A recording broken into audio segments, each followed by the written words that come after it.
Welcome to Speak Forward English, where we help you master the language with confidence. Hey there! Welcome back to Daily English Listening. I'm Sophia. And I'm Jerry. Great to have you with us today. So before we jump in, if you're new here or if you've been following us for a while, don't forget to hit that subscribe button. We post new English lessons every single day. Absolutely. And today's topic is, well, it's one that trips up so many learners. Oh, I know exactly what you're going to say. We're talking about have, has, and had. These three little words cause so much confusion, don't they?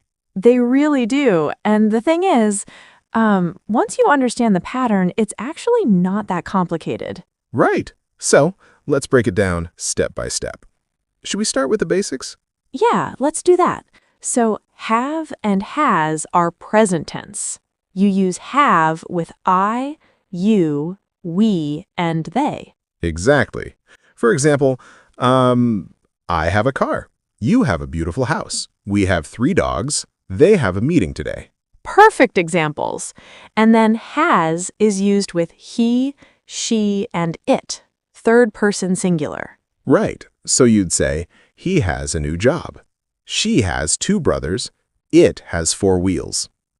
That last one sounds a bit robotic, but yeah, technically correct. True. But here's where it gets interesting. These aren't just about possession, right? Oh, not at all.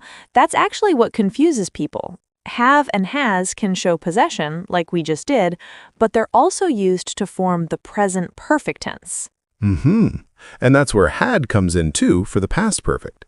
Exactly. So let's talk about present perfect first. This is when you combine have or has with a past participle. Right. For example, I have eaten breakfast. She has finished her homework. They have visited Paris 3 times. Those are great. And notice how we're using the past participle. Eaten, finished, visited, not the simple past tense. Good point. A lot of students want to say, I have ate, or she has finished, but that's incorrect. Yeah, I hear that all the time. The formula is always have/has plus the past participle.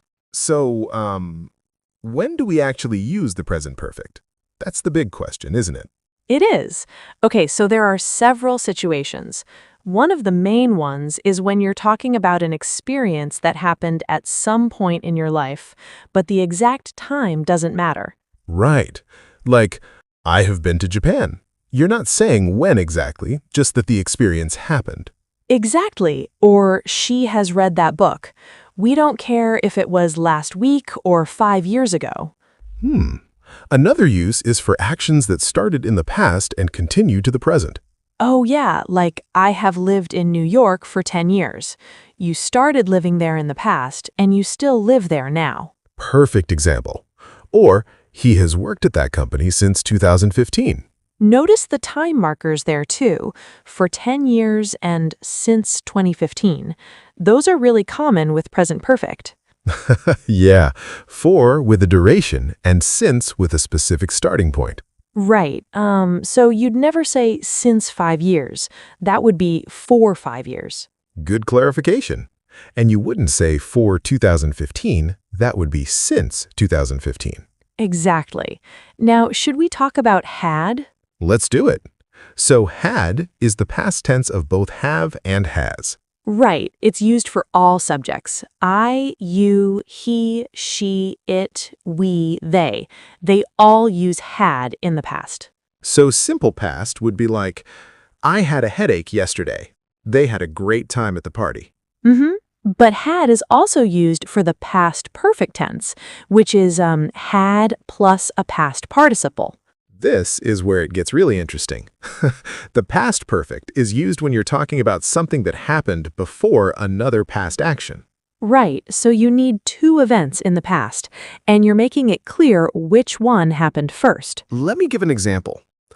When I arrived at the theater, the movie had already started. Perfect. So what happened first? The movie started first, then you arrived. The had started shows it was the earlier action. Exactly. Here's another one. She had finished her dinner before her friends arrived. Right.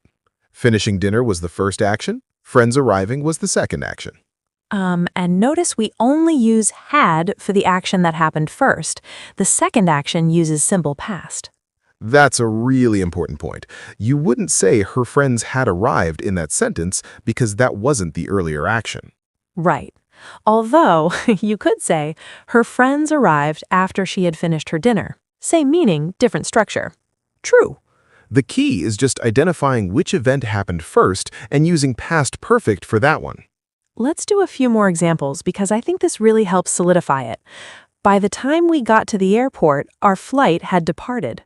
Ouch! Bad timing, but yes, the flight departed first, getting to the airport happened second. Here's another scenario. I had never seen snow before I moved to Canada. Ah, that's interesting. So, never seeing snow was your life experience up until the point you moved. Moving to Canada is the second past event. Exactly. The past perfect can show a state or experience that was true up until another past moment. Right. She had lived in 5 different countries before she turned 30. Great example. The living in 5 countries all happened before the specific past moment of turning 30. Now, what about negative forms? We should cover those too. Good thinking. So for present tense, it's have not or haven't, and has not or hasn't. Right. I haven't eaten lunch yet. He hasn't called me back. They haven't arrived. And for past, it's had not or hadn't. I hadn't seen her in years.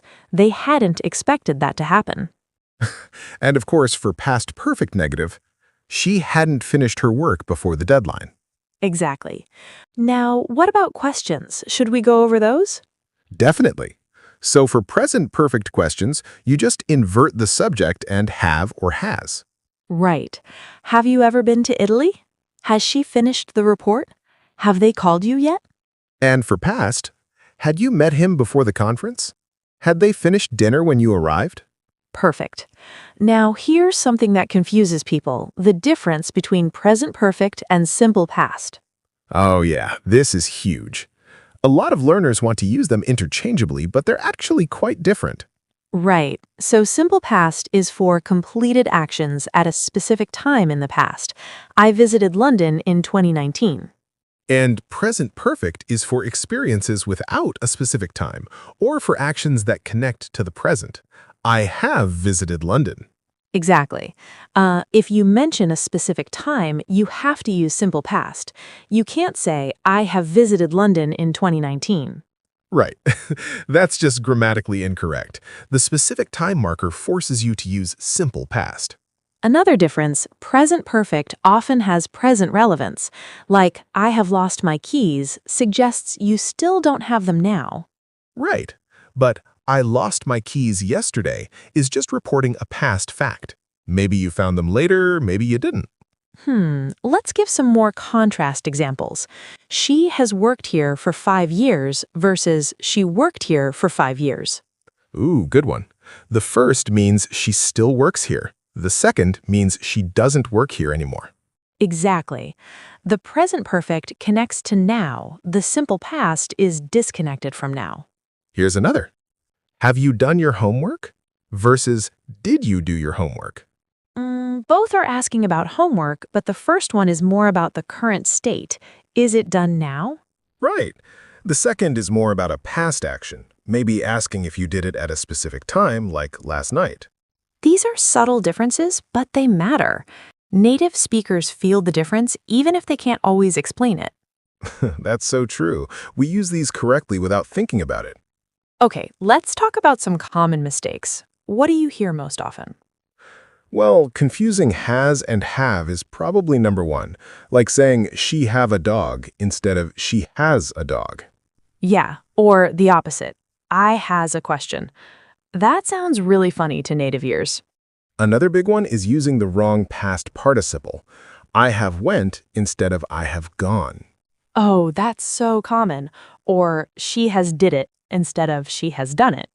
And sometimes people forget the auxiliary verb entirely. They'll say, I seen that movie, instead of I have seen that movie.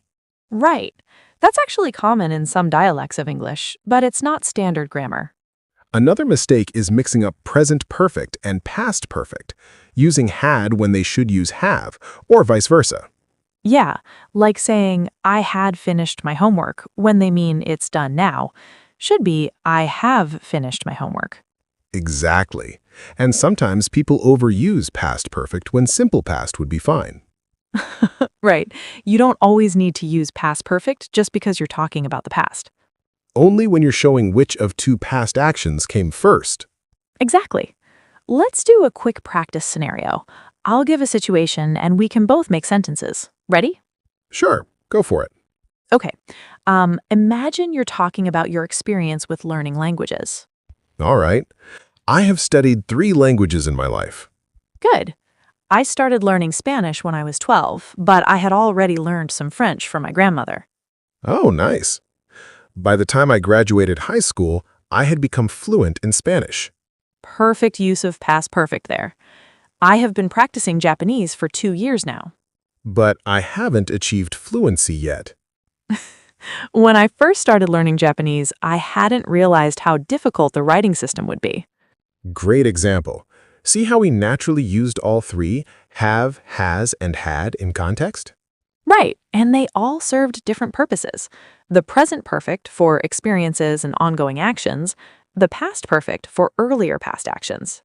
You know what else is useful to mention? Contractions. Oh, absolutely. In spoken English, we almost always use contractions with these. I've been there. She's finished. They'd already left. Right. I've for I have, he's or she's for he has or she has, and I'd, you'd, they'd for had. Although, be careful. He's could be he is or he has, depending on context. He's tall versus he's finished. Good point. Context is everything. So, let's talk about some useful time expressions that go with these tenses. Great idea. For present perfect, we commonly use already, yet, just, ever, never, recently, and lately. Right. I have just finished. Have you ever tried sushi? She hasn't called yet. I've never been skydiving. And for and since, like we mentioned earlier. For 3 hours, since Monday. Exactly. For past perfect, we often use before, after, by the time, when, and already. I had already eaten when she arrived. Before I moved here, I had lived in Boston. By the time the ambulance came, he had stopped breathing. That last one's a bit dark. Sorry, but it's grammatically correct. It is. All right, let's give our listeners some homework. Ooh, I like it. Okay, so for practice, try to write 5 sentences using present perfect. And 5 sentences using past perfect. Make sure you're thinking about the timeline of events. Right, and pay attention to whether you're using have, has, or had correctly. And don't forget the past participle, not the simple past. You know what might help too? Reading English articles or books and highlighting every time you see these structures. That's a great tip. You'll start to notice the patterns naturally. Exactly. And listen to podcasts or watch shows and pay attention to when native speakers use these. Right. The more you expose yourself to correct usage, the more natural it becomes. Your brain starts to internalize the patterns. It's like muscle memory, but for grammar. I love that analogy, but it's so true. Well, I think we've covered this topic pretty thoroughly. What do you think? I think so. We talked about the basic forms, the different tenses, common mistakes, time expressions. And plenty of examples. Hopefully this clears things up for everyone listening. Remember, if you found this helpful, please subscribe to Daily English Listening for more lessons just like this one. We'd really appreciate it. And you can always go back and listen to this again if you need to review. Absolutely. Thanks so much for listening, everyone. Keep practicing, and we'll see you tomorrow with another English lesson. Happy learning! Bye for now.